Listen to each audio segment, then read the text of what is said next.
Thank you for joining us. My name is Erin O'Toole, and I'm an associate curator of photography at the San Francisco Museum of Modern Art. I organized an exhibition called Off the Wall that's on view at SFMOMA until August 22nd that includes the work of Oliver Chanarin, with whom I'll be in conversation today. Oliver and I have both published with MAC and are huge fans of Michael and his incredible team. And we both thank them for this opportunity to appear on their platform to talk about Oliver's most recent project called The Apparatus. Off the Wall features 5 artists who challenge conventional notions of what a photograph is and how it should be displayed.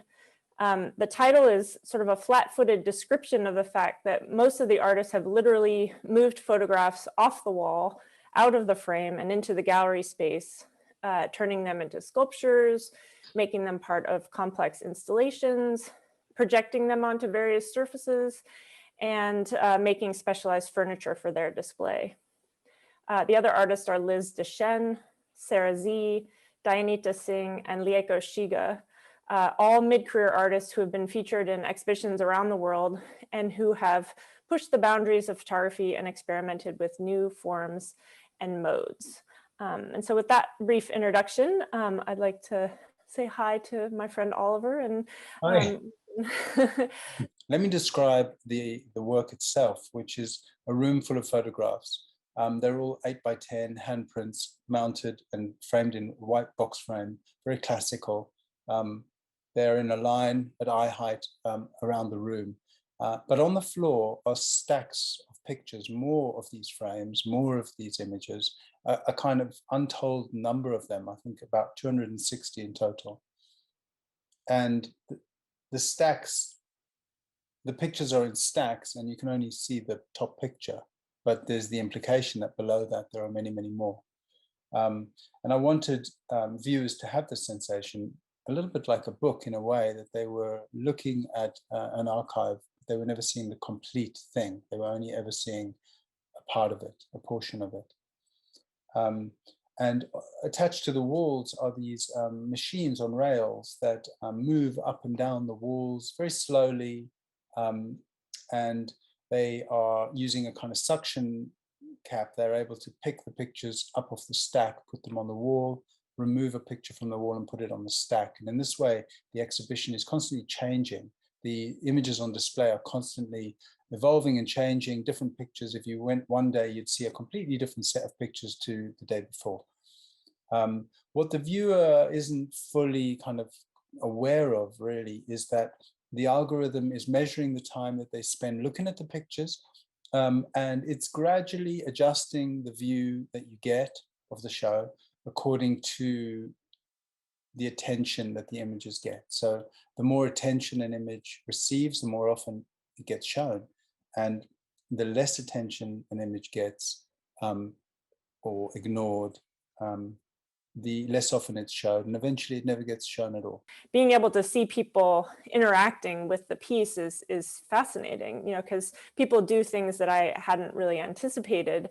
Usually people keep their distance, when they're in a gallery, but people get right up close to the machine to watch it, to see, as the arm turns and you see the back of the piece and then you see the front of the piece as it's going onto the wall, and people are fascinated by the mechanism. And as you said, they sit on a bench and watch it, but then people also spend time studying the photographs, and I feel like people actually spend more time in your gallery than people would if it was just photographs hung on the wall, very frankly.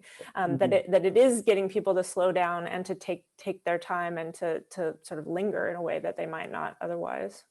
The machine itself was built by Paul Keisler and Fabian Niczkowski, who are 2 artists and engineers based out of Hamburg in Germany.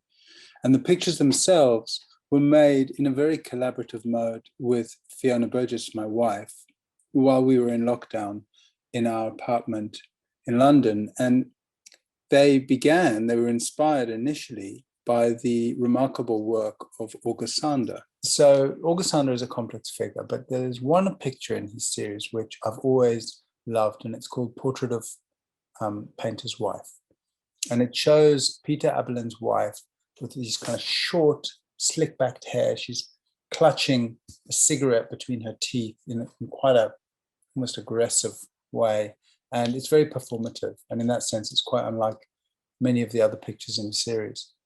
And so we started with that image, and we started making photographs together in our apartment in March last year. And it turned into a series of over 600 pictures, made mostly in the morning and when our children were asleep, or in the afternoon when they were in front of a TV. So it's very much kind of a project that's came out of this experience of being in lockdown, but it's not really about that so much. It's more about portraiture and about the idea that one image of a person can never really say very much. We talked about this at one point, that the project that your work referred to the most for me was Alfred Stieglitz's photographs that he took of his wife, Georgia O'Keeffe, and that Stieglitz had, come to the realization that one photograph can't really tell you all that much about an individual, and that to really make a portrait of somebody that got at their personality and their character, you needed to have multiple pictures. And I think that that's a really interesting realization, and it's something that lots of people have sort of come to over time. And what's so interesting about these long-term projects on, one person, whether it's self-portraits like April Dawn Allison, or the pictures that Stieglitz made, or your pictures here with of Fiona, is that it speaks to the fact that we are, as individuals, multiple, and that we are changing, and that we are different in from one moment to the next, from one day to the next, and that there are so many aspects of us. So when you envisioned this in the beginning, sort of besides the inspiration of it bing something that mimicked that experience of pictures moving, what were sort of the references that you were looking at? You've told me that you were thinking about automated, distribution centers, how photographs have become kind of commodities in the same way that these things that we buy online, and then they get shipped to us and miraculously arrive at the door 2 days later. That photographs are part of that economy too. So could you talk a little bit more about that? I've always been interested in this idea of the good photograph. What makes an image good? What creates an iconic image? Or why does one image become well known and another image forgotten? We live in this age of the social photograph, where these kind of ideas of good and bad are not really relevant anymore. They're not interesting, because the social photograph, and by that I mean an image that's made on a cell phone and distributed through social media. An image like that isn't trying to be good or bad. It's not trying to live up to the standards of an Ansel Adams classic print. It'll never succeed in that case, and it doesn't want to. It's a unit of communication. It's a tool for interaction.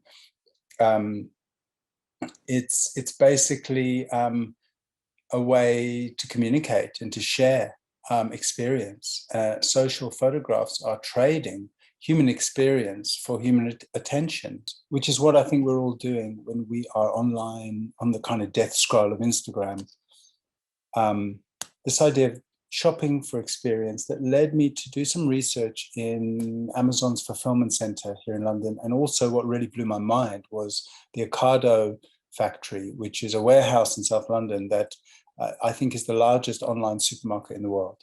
And it really is extraordinary. You click a button on your computer, buy an avocado, next day it's delivered. But how does that work? I think what I'm interested in is this intersection between the lightweight, fluid, liquid online experience of clicking and swiping, and where that meets the real world, the kind of labor-intensive, automated, manual, heavy-duty locating, selecting, packaging, dispatching of real physical objects in the real world. I think what's interesting though is that all of those mechanisms are built for speed, and it's the same thing with, like we were talking about, our experience of images online. But there's something about the way that the apparatus works that it actually slows that down. So the process of watching the machines take pictures off the stack and put them on the wall and take them off the wall and put them on the stack is actually relatively slow. And so it's kind of a Zen experience to sit there and watch these things, moving in real time, and the exhibition changing before your eyes. It's, but it does make you slow down a bit, which is very different from the experience online, which is faster and faster and faster. Images scroll, images swipe, they pop up in your face, they're kind of uncontrollable. But most terrifyingly, with the gathering of data, they're watching us just as much as we watch them. So I wanted to create an experience for the visitors to this exhibition that was more like our experience of images, or more closely resembled our experience of images online.